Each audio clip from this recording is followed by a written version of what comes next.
Pues este mediodía tenemos el gran honor y les pido que lo recibamos con un gran aplauso de pie y con una gran ovación, Chespirito.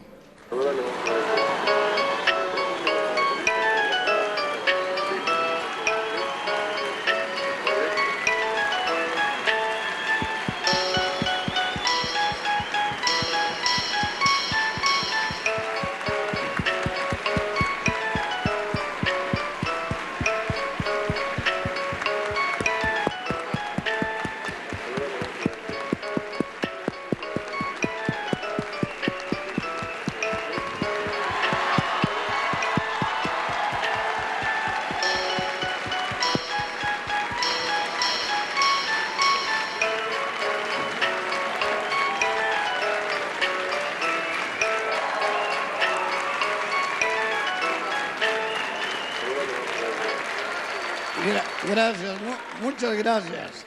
Por favor, tomen asiento. Y yo también lo hago.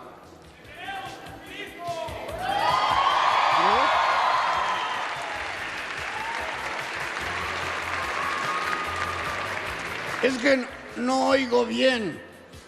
Por eso, después si me hacen preguntas, por favor, con mucha claridad, gritando muy fuerte y ya, nomás. Y a ver si oigo,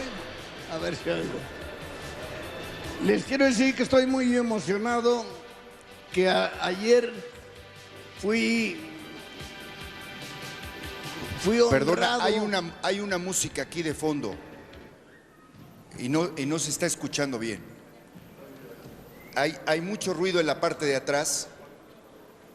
Gracias. Ayer fui honrado maravillosamente. La presencia del señor gobernador, de mi patrón Emilio Azcárraga, de Alberto Ciurana, de todas las personas que han contribuido a esto. Yo he asistido, solamente he faltado a un espacio. Y miren que yo ocupo poco espacio, pero no he faltado. Y además la gente, que es maravillosa aquí en San Luis, y los que estaban afuera, que no cabían adentro, me emocionaron, todos me emocionaron muy, muy fuerte, muy profundamente. A todos ellos, a ustedes y a cualquiera que se entere, o a los que no se entere, muchísimas gracias.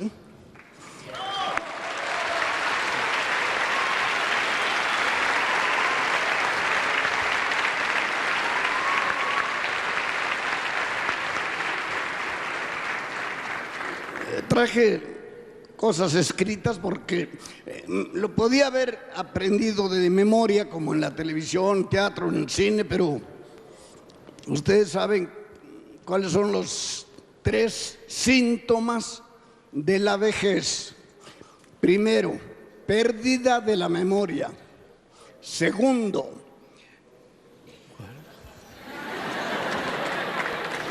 y había un tercero, creo, ¿no? Pero, déjame. No, hombre. Bueno, cuando la conocí, yo era bastante joven. No vayan a ser, pero puedo asegurar que desde el primer momento me enamoré de ella. Me pareció tan bonita y tan atractiva que en ese mismo instante supe que sin ella no podría yo vivir. No obstante, aún suelo recordar lo impactante de aquel primer contacto entre ella y yo. Quizá me falta aclarar algo. Al hablar de ella, me he estado refiriendo a la televisión. No voy a andar por otro lado. Porque en México la televisión empezó en 1950, cuando yo andaba rondando los 20 años. Había sido inventada desde antes, 1926 más o menos, pero en México llegó en 1950. Y yo me uní inmediatamente, empecé a trabajar hace más de medio siglo, en 1954. ¿Y saben qué? Muy pronto me di cuenta que ya desde entonces empezó a ser receptora tanto de elogios como de críticas. Pero a título personal debo confesar que ella, la televisión, ha sido al mismo tiempo mi profesión, mi sustento, mi herramienta, mi diversión, mi vicio, mi preocupación, mi seducción, mi pasión, iba a decir mi orgasmo. Ya lo dije, ¿no? No contaban con mi astucia. Por tanto,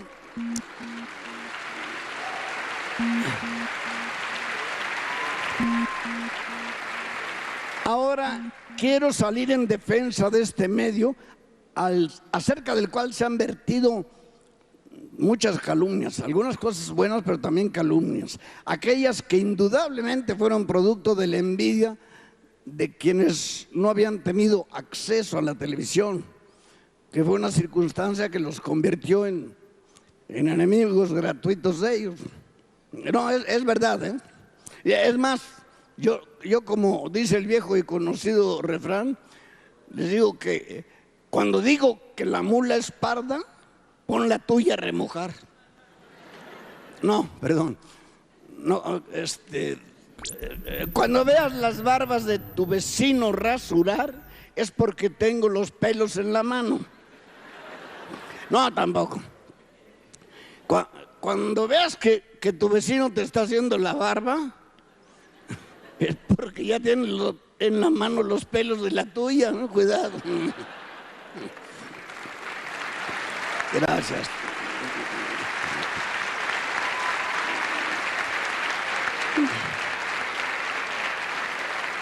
De cualquier modo, desde entonces, todo mundo se ha sentido con derecho a emitir toda clase de juicios, y muchos son ciertos y además hay libertad de expresión. Pero hubo algunos con los que yo nunca estuve de acuerdo. Hubo uno, por ejemplo, que a mí me molestaba mucho. Allá, ¿no? Ustedes, todavía se oye, pero cuando empezó había más críticas que llamaban a la televisión, la identificaban con la caja idiota. No, sabemos que se estaban refiriendo al contenido de la programación y no al aparato en sí, ¿no? Y debemos aceptar que había y hay, y creo que seguirá habiendo, mucha basura en los contenidos. Pero sería injusto calificar únicamente en ese sentido, porque hay que admitir que también hay ejemplos de algo artístico, inteligente, servicial, informativo. Ya nadie puede vivir sin ver televisión, punto. Entonces, yo creo que los que así le llaman la caja idiota no tienen razón. En último caso, idiotas son los que la llaman así.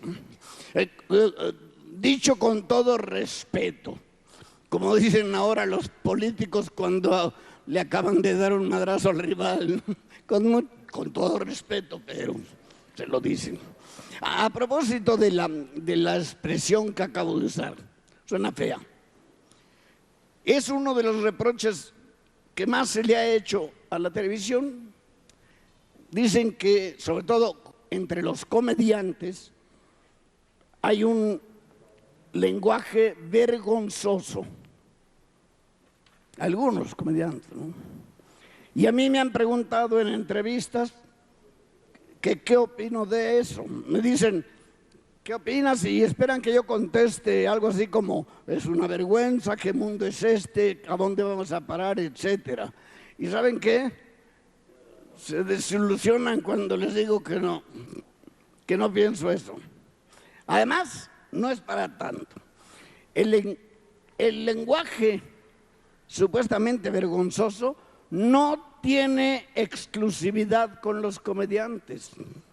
También está en labios de políticos, de comentaristas, de gente de una supuesta posición elevada, ellos también lo usan y los hemos oído todos. Y no solo eso, en la prensa, por ejemplo, no se encuentran únicamente en la sección, digamos, de la nota roja, también en la sección editorial o en la sección cultural. Eso es más grave. ¿Les gustaría saber si me estoy refiriendo a alguien en especial? Bueno, no olviden que ya lo dice el conocido refrán. Te lo digo a ti, Pedro, y te diré quién eres. No,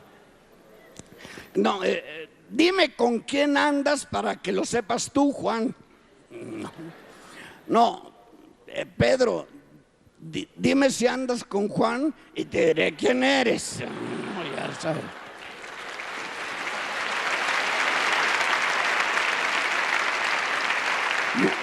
No, perdón, era de otra manera. Era, Juan, te lo digo para que lo oigas porque ya andas Pedro. Algo sobró, bueno. Pero podríamos, si encontramos palabras vergonzosas en la nota roja del periódico, podríamos ser indulgentes. Pero cuando están en la sección cultural, a veces dice, por ejemplo, aquí lo anoté, en un encabezado, pusieron en libertad los prisioneros. Eso significa que los prisioneros pusieron en libertad a alguien. ¿Pero a quién? Quizás a unos guardias que habían tomado como rehenes. Pues no. Lo que el periódico quiso decir en esa ocasión era que habían puesto en libertad a los prisioneros. Solamente les faltó poner esa letra A que exige la gramática cuando establece que el complemento directo de persona o cosa personificada debe llevar la preposición a. Y errores como estos hay multitudes. Pero hay unos mucho más alarmantes. La falta de signos de puntuación o el mal uso de los signos de puntuación. Y eso es importantísimo. Sin ellos, el lector no puede comprender qué fue lo que quiso decir el escritor. Las comas las agarran y como veo doy, así cae a lo que caigan, el punto y coma parece que ya le dijeron adiós. Los acentos, todo el tiempo hay fallas. Y eso es grave porque están acabando con el bello idioma español, que es la lengua oficial de nuestro país. Sin embargo, en este sentido, no voy a hacer una defensa a ultranza de la televisión, ya que en esta sucede exactamente lo mismo, tanto en programas de comedia como en telenovelas, noticiarios o documentales. Por ejemplo, hace poco en un noticiario dijeron, la pistola resultó ser el arma fatal, pero luego añadieron, ese arma, hijo. Y no me lo van a creer, pero en otro documental dijeron, el agua empezó a brotar, pero estaba frío. Como era el agua, estaba frío, masculino. Eso es no conocer el idioma. Y después de eso, ¿a quién le extraña que un comentarista deportivo diga que el futbolista fulano de tal recepcionó mal el balón? O que otro diga que la tarjeta roja significa la expulsación del jugador. Bueno, a mí me preguntaron un día si venía y les dije que no, que era como si yo dijera, hoy en la tarde voy a tener una actuación, voy a actuacionar en el teatro, no sé, algo así, ¿no? Ya los que dicen los transuentes o en la ciudad, sobran. Eso es mucho más peligroso. ¿No es verdad que los textos de ese tipo corren el riesgo de ser rechazados? No, más bien dicho, la pregunta sería, ¿por qué no han sido rechazados esos malos usos del lenguaje? No olviden que ya lo dice el viejo y conocido refrán: rechazo a Satanás, señal de que vamos andando. No, los perros ladran a sus pompas y sus obras. No, perdón, tampoco. Satanás, yo rechazo lo que obras por las pompas.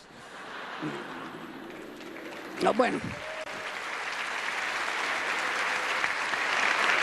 La idea es esa. Pero, ¿saben qué? Acabo de decir algo que me ayuda a definir con toda claridad mi objetivo. Porque lo que dije fue un eufemismo. El diccionario define al eufemismo como modo de expresar con suavidad o decoro ideas cuya franca expresión sería malsonante.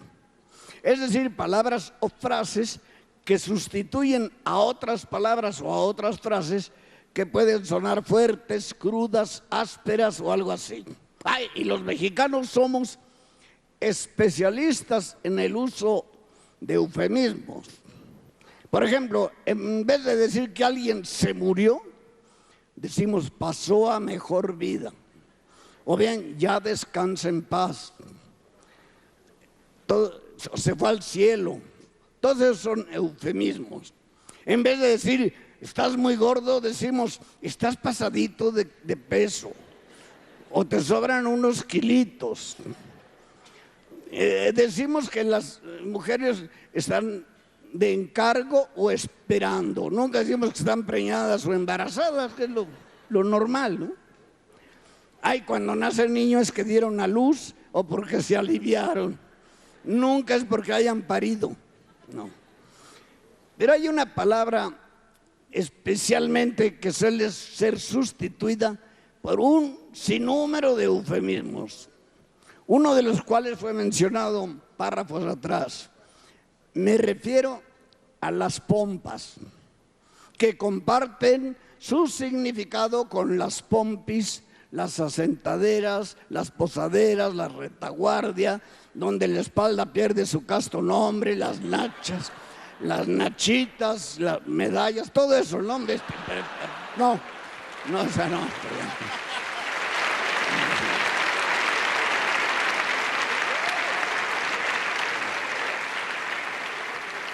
Pero vamos a ver, en vez de utilizar todos esos eufemismos, ¿por qué no decimos sencillamente la palabra nalgas? Hay una obra de teatro que se llama Monólogo de la Vagina, muy exitosa, por cierto. Y así la anuncian por todas partes. Pero entonces, ¿por qué no puede haber una obra que se llame, digamos, Monólogos de las Nalgas? Yo diría que la vagina es más áspera que las nalgas, ¿no? Me refiero a la pronunciación. No me digan que esto se debe a que unas pueden hablar y las otras no. Se puede aceptar a aquellas que tengan cosas que contar, pero hablar, lo que se dice hablar, no. Es más, en último caso, sería más lógico que hablaran las nalgas, ¿no? Y de hecho lo hacen a veces. Todos las hemos oído, ¿no? Que se limitan a usar palabras sin vocales, puras consonantes, ¿no? Una P y una R, y a veces la R se prolonga con énfasis. Pero aquí viene la paradoja. Eso que nunca o casi nunca podemos oír o escuchar, lo podemos ver y contemplar en todo momento y en todas partes. Simplemente hagan un leve repaso mental y calculen cuántas nalgas nos enseñan día con día en el cine, en el teatro, en la televisión, en las revistas, en los periódicos, en los costados de los microbuses y por supuesto en los espectaculares estratégicamente colocados en calles y carreteras. Y eso es muy grave, porque te distraes tantito y chocas. Y hay algunas que no te distraen tantito, te distraen tantote. Como dije anteriormente, lo peor es la frecuencia con la que se repiten. Pero, pues, perdón que insista, pero así lo dice el viejo y conocido refrán: tanto va el cántaro al agua que el diablo que se lo crea. No, perdón. Enfermo que come y hasta que se le rompe. No, el que crea que está enfermo de tanto beber agua es porque el diablo se mea en el cántaro. Y bueno, la idea es esa. Ahora bien, parece como si no hubiera una razón para hacer esto, pero los publicistas dicen que sí la hay, que se trata de una carnada o señuelo que atrae a las multitudes como lo haría una flauta mágica. Bueno, eso de la flauta mágica suena a tiempos pasados, antiguos, pero en la actualidad, sin usar eufemismos, podemos decir que las nalgas no son más que un componente rutinario de cualquier campaña publicitaria. Y no olvidemos que en estos tiempos sería muy raro encontrar algo que no requiera de publicidad o de promoción. En todo caso, lo que haría falta es la imaginación de los publicistas para encontrar otros atractivos. Quiero decir, lo usan ahora como un señuelo para anunciar cualquier producto. Eso es lo que suena feo. No importa si el producto es una película, un automóvil, una hamburguesa, un detergente, una tarjeta bancaria, un celular, un cepillo de dientes, unos chicles. Bueno, hasta anda por ahí un candidato a presidencia que lleva unas chavas que está como anunciando eso, ¿no? Pero bueno. Ahora, si no es atractivo, el señuelo no cumple con su misión de señuelo, de modo que supieron seleccionar lo más atractivo. Y con eso de que ahora están de moda las tangas que no son más que un hilo muy delgado entre promontorio y promontorio. Bueno, a decir verdad, no todas son atractivas, ¿eh? Ramón Valdés híjole, parece que tenía rodillas de camello, arrugadita. Bueno, pero yo pienso de que de cualquier modo lo lógico sería que las nalgas se usaran para algo adecuado. No me vayan así que para sentarse, ¿no? Lo que yo quiero decir es algo adecuado, para anunciar algo adecuado. Por ejemplo, para anunciar pantaletas, bien, pero para anunciar cepillos de dientes, por favor. ¿No sería suficiente con encuadrar el cepillo en la mano de una persona frente a un rostro que sonríe dejando ver su hermosa dentadura? Pues no. Se debe comenzar encuadrando, por ejemplo, las nalgas de una dama que se arrodilla inclinada frente a un arroyuelo cuyas cristalinas aguas le sirven como espejo al tiempo que le ayudan a remojar el cepillo de dientes. Qué bucólico, ¿no? Pero el mismo encuadre se podría utilizar para anunciar chicles, por ejemplo. Sí, chicles, goma de mascar. Solo haría falta una voz fuera de cuadro que dijera: pega aquí tu chicle. Y también habría otras ocasiones en que se usara el mismo encuadre para anunciar supositorios, por ejemplo, oráculos, en fin, muchas cosas. Pero quiero terminar con el tema de los eufemismos, que era lo que me importaba, indicar que que se deja uno guiar por lo fácil o por lo escandaloso, sin centrarse en lo importante. Esas palabras que usan mis compañeros, yo las respeto y no hacen daño a nadie. Los errores ortográficos de pronunciación y demás son tremendos. Ahora decimos muchos eufemismos que no deberían usarse. Por ejemplo, en lugar de decir retrato de la suciedad, decimos Big Brother o algo así, ¿no? Claro que todo esto implicaría olvidarse de andar copiando, pero tiene sus ventajas. No olviden que ya lo dice el conocido y viejo refrán: más vale ser cabeza de ratón que tal astilla. No, perdón. De tal palo que cola de león. No, el león tiene tal palo que le astilla la cola al ratón.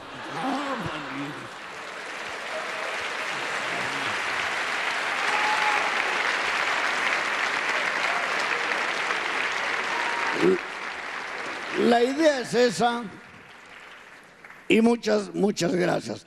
Repito lo que había dicho antes, este oído es muy malo, está deficiente, y este es peor, no oigo nada.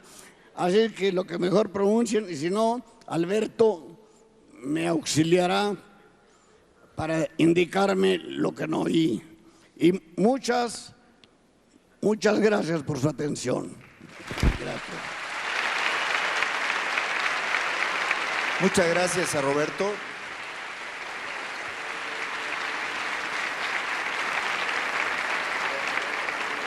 Muchas gracias por esta lección de uso del lenguaje. La verdad lo apreciamos y lo valoramos muchísimo. Y creo que es una buena oportunidad que tienen hoy ustedes para hacer preguntas. Yo les pediría que cuando hagan su pregunta nos den su nombre y la universidad y de dónde vienen, por favor. Y vamos con la primera. Allá va a ser de aquel lado arriba. A mí ya me vieron, pero yo a ustedes no. De ese lado de la izquierda. Hola, buenas tardes. Fuerte, por favor. Buenas tardes. Vengo de la Universidad de Jurisprudencia y Humanidades de Puebla. ¿Qué opina sobre todos los jóvenes han visto su programa? ¿Qué es lo que siente al transmitirles alegría a todos los hogares mexicanos que día a día ven su programa y lleva años en el rating? Pues no hay nada que me cause más alegría a mí. Yo pienso que los seres humanos tenemos que comer, respirar y también divertirnos. No todo es igual de urgente. Es más urgente respirar que comer. Y los dos son más urgentes que divertirse, pero también es imprescindible divertirse. Y creo que así como debe uno comer cosas que no le hagan daño, tiene que divertirse con cosas que no le hagan daño. Y si nos equivocamos nosotros los que hacemos la televisión, estamos mal y suplicamos que nos perdonen. Pero al momento lo que me han dicho me hace sentir muy agradecido, de veras. Gracias. Teníamos otra pregunta. A ver, de aquel lado. Allá, del lado derecho. Buenas tardes. No es una pregunta. Víctor Hugo Mancilla Ortiz, Cuernavaca, Morelos. Señor Chespirito, una distinguida persona. Quiero agradecerle a nombre de todos los que estamos aquí, todas estas generaciones que han disfrutado sus programas, que han sentido el humor que usted nos transmite durante tantas y tantas décadas, y agradecerle de la mejor manera todo este talento que usted tiene y que nos brinda cada día una pequeña sonrisa, nos hace ver el día con humor, sea mañana, sea tarde, sea en la noche. Un simple capítulo del Chavo del Ocho a todos nos hace reír, y le quiero agradecer que que gracias a programas como el que usted elabora, hay gente, hay personas que pueden tener un día con una sonrisa. Gracias.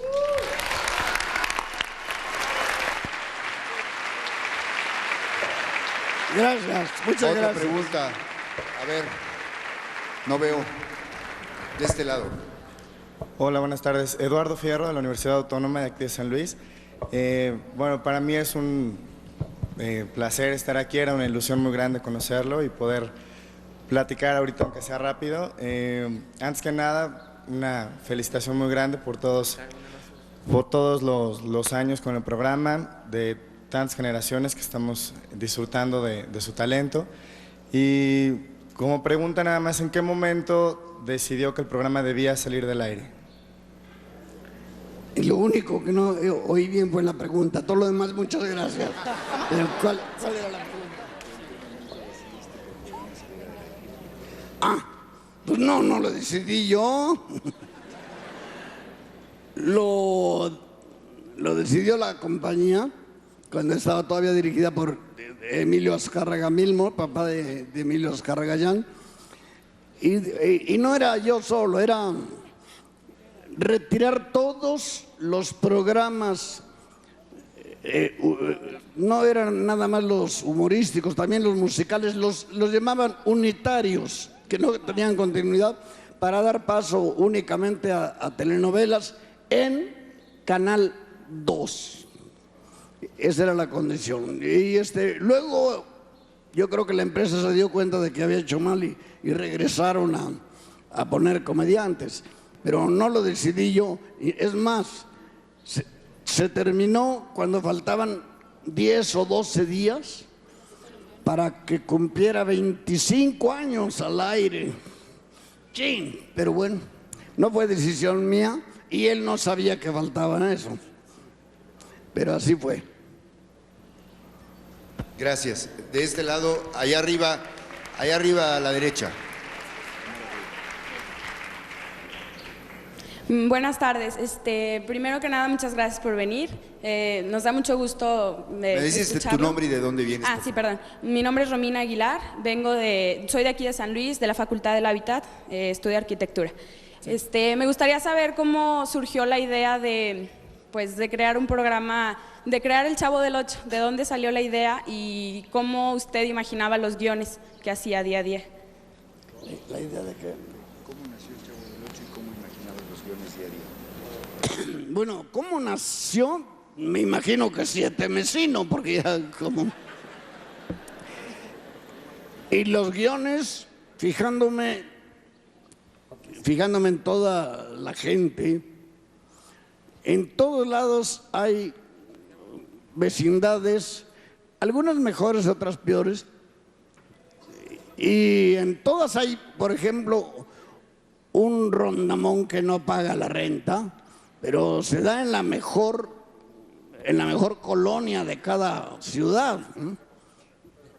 Y siempre que hay una controversia, cuando hay, por ejemplo, un alto y un chaparro, un gordo y un delgado, un rico y un pobre, un feo y yo, todo eso siempre se genera una situación que forzosamente conduce a la trama que puede ser dramática o, bueno, la palabra más correcta es trágica, o cómica, o humorística, o comedia. Y yo buscaba el lado de comedia, que todo lo tiene.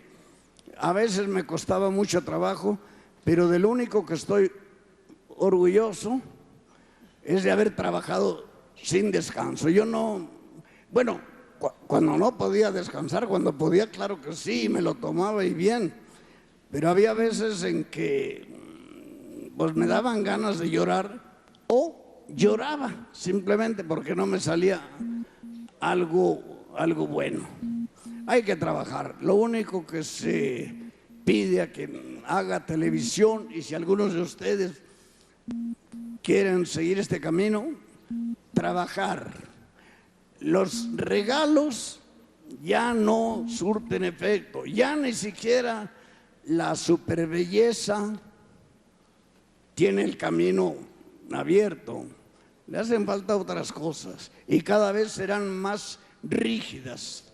Entonces, trabajar y trabajar de verdad. Muchas gracias. Allá arriba a la izquierda. Fuerte. Buenas tardes, don Roberto. Mi nombre es Hernando Cuello, de la Facultad de Economía de San Luis Potosí. Mi pregunta sería, ¿cómo manejar la fama o tanta fama que usted ha acumulado? Porque ahora vemos a muchos artistas en la televisión que con cualquier programa que les dan o novela, ya se sienten las grandes estrellas, mas sin embargo vemos en usted una persona sencilla, que su programa duró varias décadas, y esa sería mi pregunta: ¿cómo manejar la fama? ¿Cómo manejar qué? La fama. La fama. La fama es a veces algo útil y a veces es un estorbo enorme. Yo tuve una suerte muy, muy especial, que muchos la calificaban de mala suerte, y no, el empezar tarde. ¿Saben cuántos años tenía la primera vez que hice un papelito así en televisión? Tenía yo 29 años. ¿Saben cuántos años tenía cuando personifiqué al Chapulín Colorado? Tenía yo 40 años. Y al Chavo del Ocho, al Chavo, lo interpreté la primera vez en mi vida cuando tenía casi 42 años.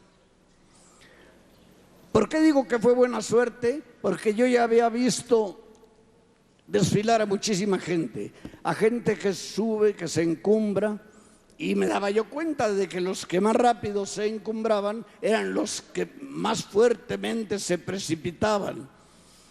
Y es una cosa que dura muy poco. Inclusive también me ha ayudado el que nunca la busqué. Yo nunca dije, ¿cómo será cuando yo sea el estrellito de un programa? Nunca me pasó por acá.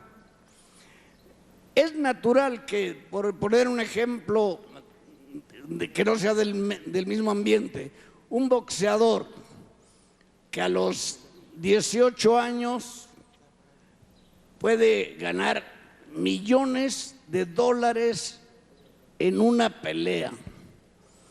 ¿Qué sucede con ese muchacho? Que cree que es Dios y que está capacitado para superar cualquier problema del mundo. Y hablo de boxeadores porque conozco a muchos y he conocido a muchos, pero es una mentira enorme esa. Desde luego se da ahí también el porcentaje parecido al de acá: de cada millar, uno medio destaca, tanto en el boxeo como aquí. Pero es lógico que el que empieza a ganar esas carretadas de dinero crea que la fama le está dando todo y que tiene autorización para todo y que le va a durar para toda la vida, que es la mentira más grande del mundo. Uno debe seguir cumpliendo años y debe uno actuar con todo el entusiasmo posible, adecuado a los años que ha ido cumpliendo, sin vergüenza. A mí, por ejemplo, ahora conozco poca gente, no veo muchos programas y desconozco el nombre de algún cantante famoso, pero me quedo callado. Yo a los cantantes que recuerdo eran a Pedro Infante y a Jorge Negrete. No, también algunos de ahora, Pero los analizo, los veo y creo que hay de todo, que hay muy buenos y que hay alguno que no soportará el paso del tiempo. Entonces, perdón por si me alargué mucho con la respuesta, pero lo fundamental es no sentir que es uno Dios. Nada de eso. Gracias. Gracias. De este lado a la derecha. Sí. Ok, buenas tardes a todos y a usted, señor. Mi nombre es Enrique Arellanos, del Puerto de Veracruz, Facultad de Ciencias de la Comunicación de la Universidad Veracruzana. Antes que nada, deseo agradecerle que por varias generaciones, y creo que va a seguir siendo por otras cuantas, nos ha dado usted humor blanco, sin nada de sexo ni nada de doble sentido, más que muy bien manejado por usted. Y la pregunta es, ¿qué opina de los nuevos cómicos que están utilizando otras cosas que no son el humor blanco que usted utiliza o utilizó? Y aparte de todo, que nos ha dejado, no nada más el Chespirito, usted tiene tantos programas que ha escrito y que a lo mejor no ha actuado usted, pero ha escrito demasiado. Entonces, ¿qué nos deja? O sea, ¿qué nos dejan los nuevos que vienen? De los cómicos primero, sí. Bueno, hay excelentes cómicos en México, muchos. No quiero mencionarlos porque cometería yo el error de saltarme alguno por el número que acabo de decir. Son muchos. Veo, a veces encuentro deficiencias en programas, pero relativas casi siempre al guión o a la dirección. Se puede variar mucho y un buen comediante puede descender con una mala dirección o con un mal guión, peor tantito. Pero casualmente, por ejemplo, ayer le pedí a Alberto Ciurana, mi amigo, que se informara quién había escrito un monólogo que dijeron ahí en el homenaje, porque me pareció muy bien hecho, muy bien interpretado, y ya me presentaron al muchacho, al hombre que hizo esto, y lo felicito nuevamente. Entonces, eso es lo que más falta hace, y es lo que más trabajo requiere, porque algún tipo simpático, pues le basta compararse en un escenario y si es agradable se echa en el bolsillo a la gente. Pero, y me pongo yo en el caso, no se da eso, no se me dio eso. Yo me observo y he estudiado programas, películas y demás, y soy producto de mucho trabajo. Yo no tenía con qué destacar sin trabajo. Era yo feo, pero sin llegar a ser mucho. Chaparro, sin llegar a ser enano.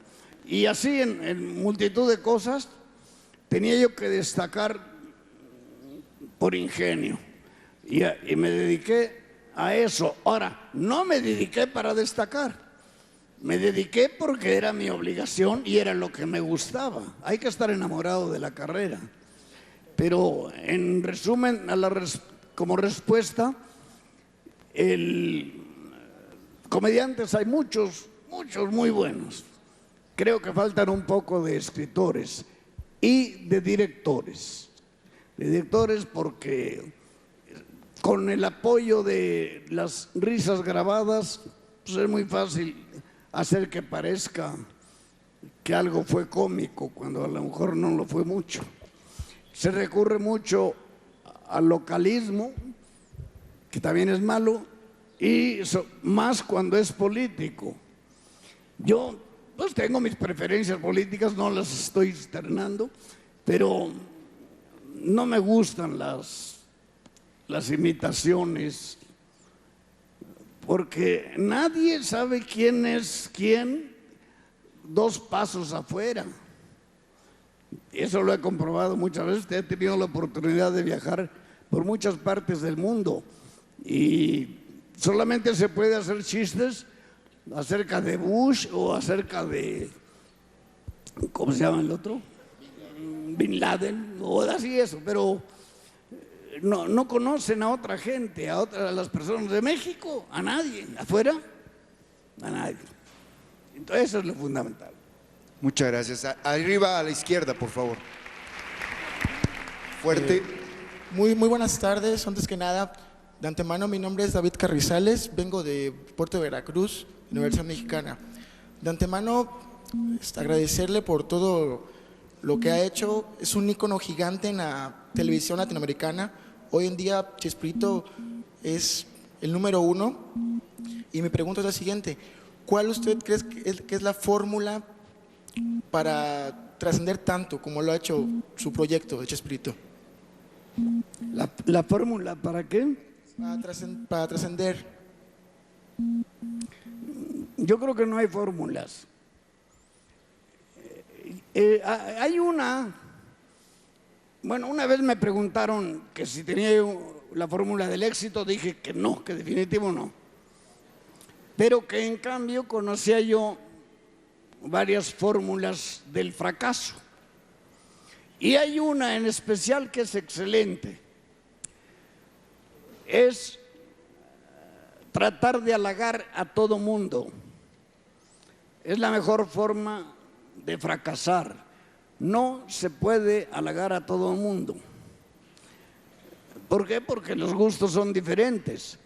Entonces, lo que tiene uno que hacer es expresarse con toda la sinceridad del mundo, lo que a cada quien le gusta, y se obtiene a muchos participantes entre el público que gocen o que les guste ese humorismo, bendito sea Dios. Si no, pues buscar otra carrera o conformarse con un público pequeño que también es muy productivo. Pero tratar de halagar a todos se queda mal con todos. Esa es la única antifórmula que conozco. Muchas gracias. Aquí abajo a la derecha, por favor. Aquí derecho. Hola, soy Iván Soria, soy de la UVM, Distrito Federal. Por la mañana platicaba con mis amigos acerca de lo que es el albur y salió a tema Chespirito. Hablamos de lo fino que puede ser un albur y de lo vulgar que puede ser un albur. ¿Qué consejo me da usted para darle ese toque a un albur? Yo creo que descalificar el albur por sí mismo está mal. Cuando hay ingenio, hay que felicitar a quien lo haga. Comprender que no se va a entender en todos lados. La regla general es que el albur es de México. Un poco más concreto, del DF. Ya más lejos, no siempre se entiende o no se está en el momento como para captarlo. Mi mujer no entiende los albures, le tengo que explicar con mucha calma. Mire, es que cuando dijo esto, piensa en esto otro que puede interpretarse como, ay, está muy complicado y no los entiende. Entonces, el riesgo grande es ese. El del localismo que tienen los albures también, la interpretación de cada palabra. En todos los países del mundo se juega con el idioma para hacer humorismo, deformaciones, cambios, sinónimos, antónimos, etcétera, que se usan. Pero el de México es más fuerte, dirigido al albur. Y tiene otra cosa que a mí me molesta mucho. Es machista. El albur es básicamente machista. Y como yo he vivido, afortunadamente, rodeado de muchas mujeres, y las respeto mucho, y me molesta el machismo o cualquier radicalismo de esa naturaleza, pues no lo juzgo mucho. Pero cuando hay, repito, cuando hay ingenio, bienvenido. Muchas gracias. Allá arriba a la izquierda, por favor. Hola, buenas tardes. Soy Juan Rivera, de la Escuela de Ciencias de la Comunicación de La Salle Bajío, en León, Guanajuato. Bueno, yo creo que ya sobra felicitarlo y decirle que El Chavo del Ocho es el programa número 1 de la televisión hispana en la barra de los cómicos. Mi pregunta es la siguiente: ¿cuál es el factor que considera usted que haga falta a los actuales programas cómicos, por lo cual no pueden competir con lo que es El Chavo del Ocho? ¿Por qué ninguno trasciende como lo ha hecho su programa?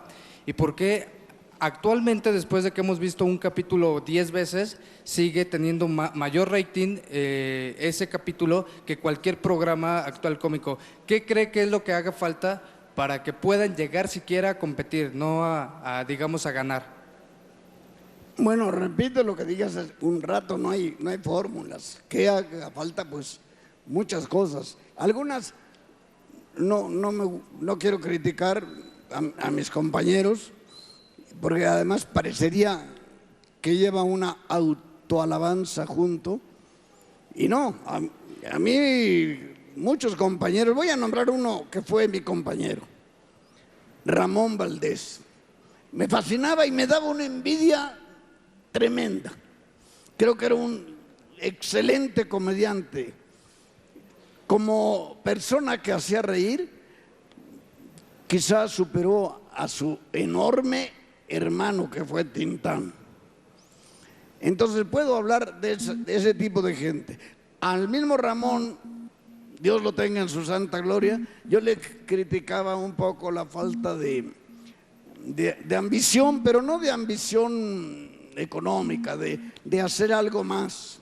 A él le daba flojera y tenía cualidades para dar y regalar. Entonces vuelvo a lo mismo, más trabajo, más dedicación, que las cosas no se dan gratuitamente. Hay que trabajar. Gracias. Muchas gracias. Allá arriba a la derecha, tamero arriba. Sí, buenas tardes. Mi nombre es Enrique Aguayo y vengo del Tecnológico de Monterrey. Quería preguntarle qué opina usted del morbo para crear una sonrisa, y ¿cree usted que vuelva a haber un programa de comedia que use el humor blanco? Bueno, a ver, voy un poco en orden. Primero voy a empezar por el final. El concepto de humor blanco no ha sido interpretado con toda realidad. Porque, ¿qué quiere decir humor blanco? Muchos me han dicho que es como para dirigirme a los niños. Y jamás me he dirigido a los niños. Me ha encantado que me vean los niños y lo agradezco infinitamente, porque además son el público más sincero del mundo. Pero nunca me he dedicado a ellos en especial. Voy a poner un ejemplo que he colocado alguna vez. Hablaban en la escuelita y el profesor decía: corrieron a Adán y Eva del paraíso, no sé qué, y entonces la chilindrina decía: sí, claro, por no pagar la renta. No, decía el profesor, se supone que ellos eran dueños del paraíso. Y Ñoño preguntaba: ¿dueños del paraíso? Sí. Lo que pagarían de predial, decía. ¿Ustedes creen que muchos niños entenderían eso? No, ¿verdad? Pero había cosas así de ese tipo. Entonces nunca me dediqué a los niños. En cuanto al morbo, es algo que es innato en el ser humano. Casi todos tenemos una tendencia extraña hacia lo cruel, lo escandaloso, etcétera. Cuando se da uno cuenta de que no es útil, lo va uno dejando. Pero mientras tanto seguirá siendo un atractivo que dominará a muchos. Ojalá se supere. Aquí a la izquierda, abajo, aquí a la izquierda. Bueno, yo soy Araceli Ordaz, vengo de la UR de Monterrey y le quería preguntar, ¿por qué cree que ahora las novelas infantiles ya perdieron como que la inocencia? Y ahora son niños vestidos de adultos resolviendo situaciones de adultos, no como era antes con los programas del Chavo, que eran adultos vestidos de niños, haciendo cosas de niños y ya no tan de adultos como lo hacen ahora. No entendí desde lo de queridos señores, no entendí por lo mal que oigo, pero Alberto me explicará. A ver si me lo das. ¿Por qué cree que ahora las novelas infantiles ya perdieron la inocencia? O sea, ya son niños vestidos de adultos interpretando, o bueno, resolviendo situaciones de adultos. Y como que antes era, pues en los programas del Chavo, adultos vestidos de niños haciendo cosas de niños. Bueno, la razón no la conozco, desde luego. Creo que hay épocas para todas las edades. Es inevitable que restringir el crecimiento de la juventud y la niñez. Ahora todo se sabe mucho más pronto. Entonces se tiene que reflejar forzosamente en la televisión. Yo una vez le dije a mi hijo, que ahora es productor de televisión, le dije, oye, campeón, quisiera hablar contigo. Tenía él 11 años. Sí, ¿de qué? Le digo, bueno, ¿tú sabes cómo nacen los niños? Sí, claro. ¿Y sabes cómo se producen? Por supuesto. Ay, yo dije, tío, yo eso lo supe como a los 14 y tenía entonces 11 años. Ya nomás le dije, pues si algo me falla te preguntaré después, porque él sabía más que yo. Todo eso no se puede evitar, pero sí sería bueno que se evitaran todas las imitaciones de lo burdo, y eso se da desde el jueguito de mato, pum, apunto y derroto y yo gané, que se va tomando como la cosa más natural del mundo. Y voy a poner un ejemplo que quizá tenga alguna relación. Hace tiempo que estoy escribiendo un libro y que estoy a punto de terminarlo, y que es una despedida al fútbol, que ha sido mi espectáculo favorito, mi deporte desde niño, pero ya no es el espectáculo deportivo que yo conocí. Ahora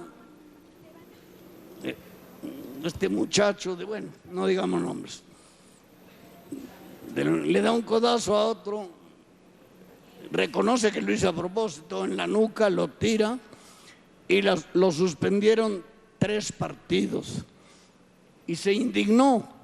Y digo, ¿cómo es posible que me hagan esto? El fútbol es un deporte de roce. El fair play no es para el fútbol, eso no divierte a nadie. Y yo me quedé hecho un tarugo porque a mí el fútbol me enseñó cosas positivas. Una de ellas era reconocer que el enemigo me había superado y que no tenía que usar mañas para tirarlo. En el Mundial de Japón-Corea, creo, Rivaldo, el mejor jugador que hubo en ese campeonato, pidió despectivamente a un inglés que le aventara el balón para cobrar un tiro de esquina, y el inglés se lo aventó así un poco enojado, iban perdiendo hacía tiempo.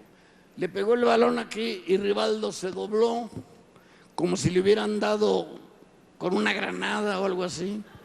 Expulsaron al inglés y todavía en la conferencia de prensa su compañero de él dijo, hizo bien en simular eso, porque en el fútbol se vale todo. Entonces yo me quedo pasmado, no se vale nada, se vale todo. Se vale todo lo decente, lo ético. Y vuelvo a los programas, si en los programas se está acostumbrando a la gente a que lo no ético funciona, que es malo robar y que te agarren, no. O como decía hace mucho un político pobre es un pobre político, porque no robó. Eso hay que evitarlo cuanto sea posible. Cometemos el error todos los canales. Yo estoy orgulloso de que creo que en el nuestro, a pesar de todo lo que se comenta, es donde menos errores se cometen. Lo cual no quiere decir que no haya errores. Tenemos y muchos, todos, y me incluyo. Pero yo digo que habría que evitarlo. Muy difícil, porque ¿quién va a censurar? ¿Quién va a decir el límite está aquí y no acá? Está difícil. Gracias. Acá a la derecha, por favor, allá arriba.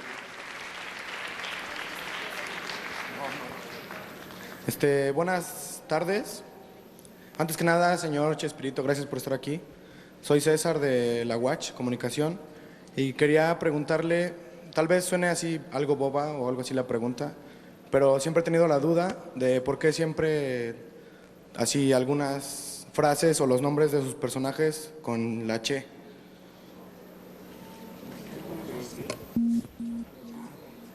Ahora te contesto.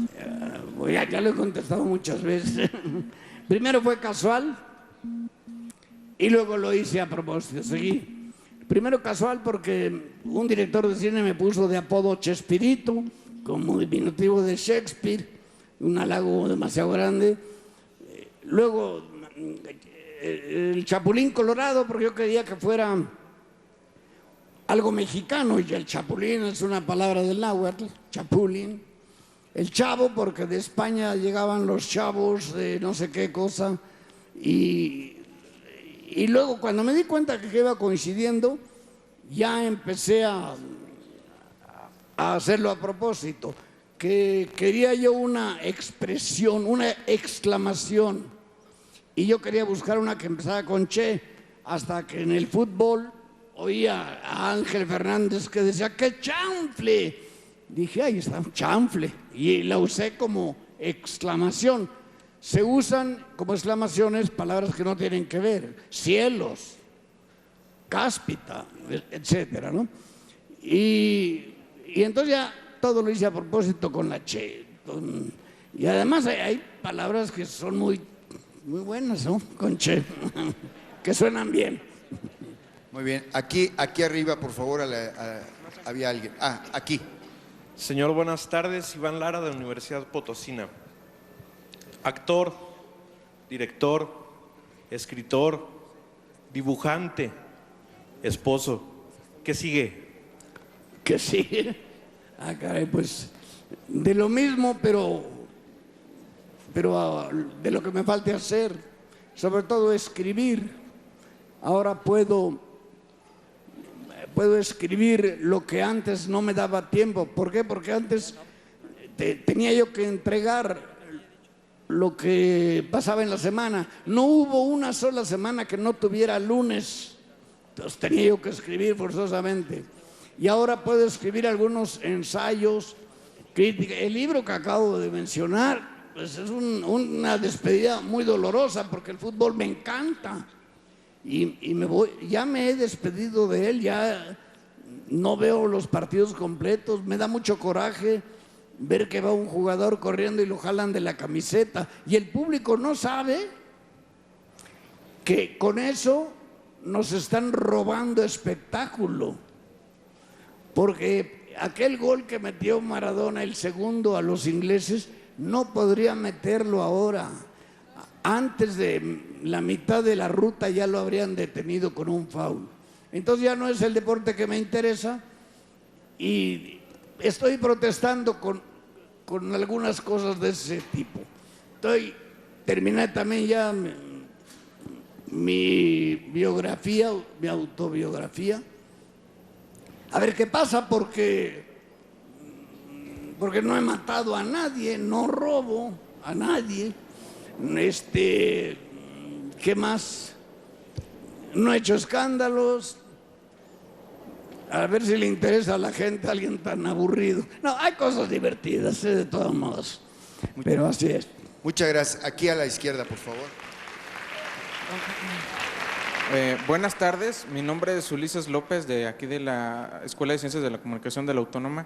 Y quería hacerle una pregunta que a lo mejor a la mayoría de aquí, al ver su programa, nos la hemos preguntado. Ya nos hemos chutado, o sea, todas las repeticiones del Chavo, pero creo que siempre ha habido la duda de qué pasó con el Chavo de su familia, de si vivía en el departamento o que si el barril sí significaba la mamá y todo eso. Bueno, escribí el diario del Chavo. Ahí explicaba él mismo, el mismo Chavo, cómo le preguntaban sus amigos, ¿tú no tienes papá? Y dije, sí, claro que sí. Lo que pasa es que no me lo han presentado. Pero sí, todos tenemos papá. Y su mamá también. ¿Y dónde está?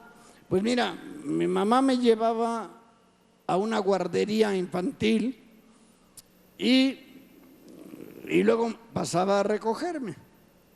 Un día no pasó a recogerme y los demás días tampoco. Y entonces se fue y llegó a la vecindad. Ahora, caso raro, no. Uno entre millones de niños que desconocen su origen y que, aprovecho para decir que no debe dar vergüenza. La responsabilidad de uno es de uno para adelante, no para atrás. ¿Qué hicieron los de antes? No sé. Es muy agradecido. Mi papá murió cuando yo era muy niño, 6 años. Pero tuve una mamá que era mamá, papá, amigo, todo, preciosa. Pero las historias, además, algunas ni siquiera empiezan y todas se quedan sin un final, porque cuando dicen el príncipe y la princesa se casaron, tuvieron muchos hijos y fueron muy felices, les falta todavía decir qué pasó después. Y a veces no hay tanto. No sé si te respondí bien. Vamos a 2 últimas preguntas. A ver, allá arriba, por favor. Hola, primeramente muy buenas tardes. Mi nombre es Marco Emanuel Ruiz Garza, soy de Ciudad Valle, San Luis Potosí, y estudio en la Universidad Autónoma de San Luis, soy ingeniero. Y bueno, yo no tengo ninguna pregunta, más que nada son 2 cosas. Una, felicitarte por los valores que nos inculcaste durante tu programa y a la vez nos hiciste reír. Uno de los valores fue como el de no robar, y que lo recuerdo bien, que es con el capítulo donde aparece el personaje del señor Hurtado y otros capítulos más. Primeramente es una felicitación a esos valores que nos inculcaste y con los cuales crecí, y que gracias a Dios aquí me ves y pues los tengo muy bien presentes. Otra es pedirte un favor. Tengo un abuelo el cual te siguió durante muchos años, yo creo que desde que empezó a ver la tele. Ahorita está enfermo, ya está en su fase terminal, pero hasta la fecha te sigue viendo y se sigue riendo con tus programas. No sé si al final me puedas firmar una camisa para él como última petición. Claro que sí, no la tengo aquí, pero me la conseguirán. Te agradezco todo. Aquí lo coordinamos con mucho gusto. Muchas gracias. Dijiste, pero sí lo haré. Y salúdame a tu abuelo. Arriba a la izquierda, por favor. Hola, buenas tardes. Mi nombre es Damaris de León Guajardo, vengo de Saltillo, Coahuila. Y vengo de la Universidad Interamericana del Norte. Y primeramente quería felicitarlo porque realmente casi todos los días desde chiquita veo El Chavo del Ocho. Está padrísimo, es un humor súper padre. Me encantaría que alguien pudiera seguir su ejemplo, que muchos comediantes pudieran ser como usted, para poder que se siga influyendo su humor blanco en la juventud, los niños del futuro, para poder seguir con esa inocencia que a veces hemos perdido. Y la pregunta es, ya que hablamos de su proyecto de trabajo y todo, pues ahora a mí me gustaría saber cómo es que se enamoró de su esposa, si fue en el programa o antes, o no sé.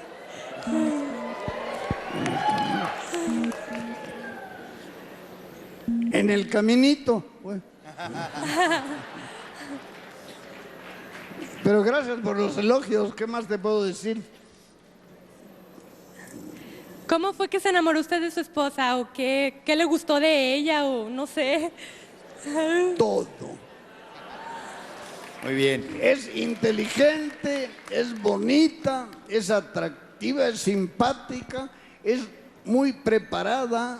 Hablamos de cualquier tema, de toda clase de temas.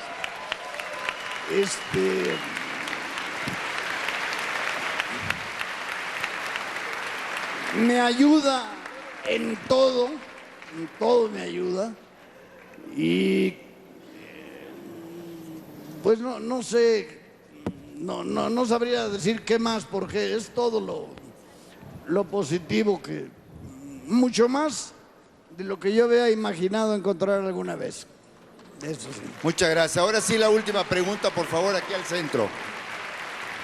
Buenas tardes. Mi nombre es Luis Torres, de la Universidad Metropolitana de Monterrey. Una pregunta creo que es muy importante y nadie la hizo.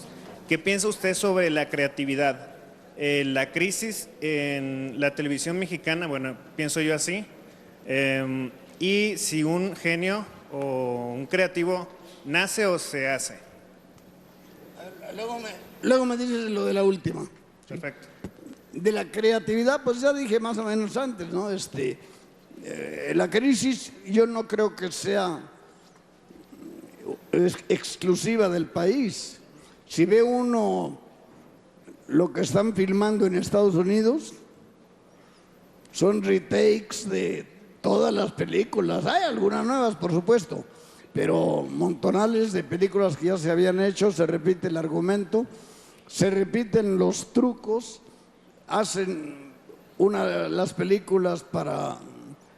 No hacen trucos para las películas, hacen películas para los trucos. Yo creo que la crisis es mundial y no sé si vaya a parar rápidamente o se va a prolongar.